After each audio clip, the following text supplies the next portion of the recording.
Olá irmãos, tudo bem? Jesus é o Senhor. Sejam bem-vindos a mais um vídeo do canal Os Grandes Diamantes da Bíblia. Hoje vamos compartilhar uma porção da palavra em 2 Crônicas, capítulo 9, versículos 3 e 4, que diz assim: Vendo, pois, a rainha de Sabá a sabedoria de Salomão e a casa que edificara, e a comida da sua mesa, o lugar dos seus oficiais, o serviço dos seus criados, e os trajes deles, seus copeiros e os seus trajes, e o holocausto que oferecia na casa do Senhor, ficou como fora de si. Nessa porção da palavra, nós vemos a história da rainha de Sabá em busca da verdade, se encontrando com o rei Salomão. A rainha aqui é uma figura da igreja, né? A rainha de Sabá era uma gentia que está em busca da verdade, e ela tem um encontro com Salomão, que em Mateus 12:42 nos é dito que ele é uma figura de Cristo. Então aqui nós vemos de uma maneira subjetiva um encontro de um crente com Cristo, e o que esse encontro produz na vida dessa pessoa, desse crente. Irmãos, um encontro com Cristo, ele marca uma diferença tremenda. A rainha de Sabá nunca mais foi a mesma pessoa após esse encontro.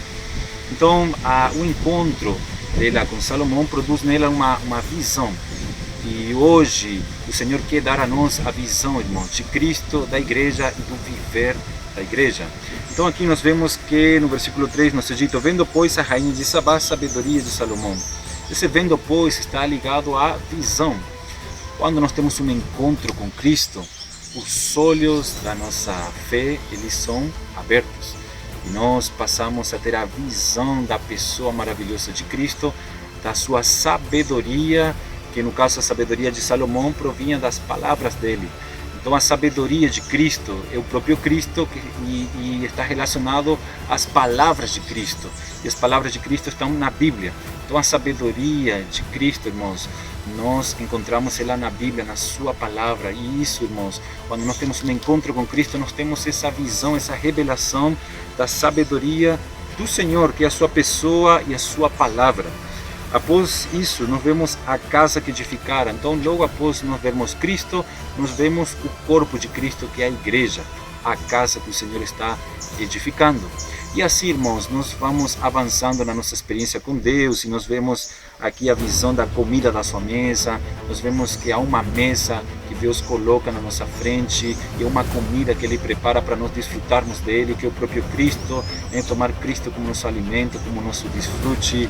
E aí, conforme nós vamos experimentando Cristo, trazendo Ele para o nosso interior, nós vemos o lugar dos seus oficiais, que é o lugar dos servos do Senhor. Nós conhecemos o nosso lugar em Cristo, né, que é um lugar de descanso, de honra, de autoridade, um lugar celestial, irmãos. E aí nós vamos avançando na nossa experiência com Ele, nós temos a visão do serviço dos seus criados, né, nós vemos a necessidade de nós servir ao Senhor, a importância do serviço na igreja. Louvado seja Deus, né? E nós vamos avançando na nossa experiência com Cristo, vemos os trajes dos criados dele. Os trajes na Bíblia está relacionado a atos de justiça, a conduta, a ações. Então nós vemos que Cristo vai trabalhando em nós, na nossa humanidade, ao ponto de nós expressar Cristo na nossa humanidade, por estarmos envolvidos no serviço da obra do Senhor. Aí a experiência com Cristo avança, e nós vemos os seus copeiros e os seus trajes.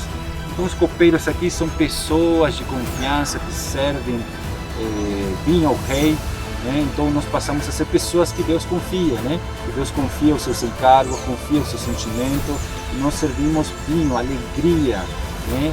Nosso serviço produz alegria ao rei. Por quê? Porque nós estamos servindo em novidades de vida, novidades de espírito.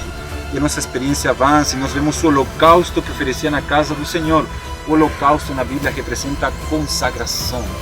Então, à medida que nós vamos tendo um encontro com Cristo, a nossa consagração aumenta. Então, o nosso eu, ele vai sendo queimado pelo fogo do Espírito, ao ponto de chegar ao nível, né, de Paulo, e dizer como ele: já não sou eu quem vive, mas Cristo vive em mim. Então, à medida que vamos nos consagrando, o nosso eu vai sendo eliminado, e Cristo vai vivendo em nós, irmãos, por vivermos essa experiência de nos consagrar a Ele, né? E por fim chega a experiência da rainha de Sabá a falar: ficou como fora de si, né? Então a rainha, ela ficou como fora de si após ter essa visão tremenda, né, da pessoa de Salomão e das suas riquezas, né, e do seu reino. Então, quando nós temos a visão de Cristo, do seu reino, né, a visão da igreja e a visão do viver da igreja, irmãos, não tem como nós ficarmos fora de nós, né, ficarmos loucos por Jesus, loucos pelo Evangelho. E você, irmão, como tem sido o seu viver? Você é aquele que é louco por Jesus, louco pelo Evangelho, né? Ou você é uma pessoa que está indiferente, né, ao Evangelho, que vive uma vida cristã tradicional, acomodada? Irmãos, que nós possamos renovar a nossa experiência com Cristo, o nosso encontro com Cristo todos os dias, para que fiquemos como fora de nós, né, atônitos, impressionados, que esse encontro faça uma mudança total na nossa vida, irmãos. Louvado seja Deus por essa palavra. Espero que ela possa ser de grande ajuda para a tua vida, para o teu ministério, que ela possa enriquecer a tua fé no Senhor e te encorajar a você se encontrar com a verdade, com a realidade todos os dias. Convido você ainda que está do outro lado a se inscrever no nosso canal, Os Grandes Diamantes da Bíblia. Toda semana estamos subindo uma porção da palavra, de Gênesis até Apocalipse. Então, hoje vimos segunda Crônicas. No próximo vídeo nós vamos estar compartilhando uma palavra no livro de Esdras. Que Deus te abençoe ricamente. Compartilhe esse vídeo. Deus te abençoe.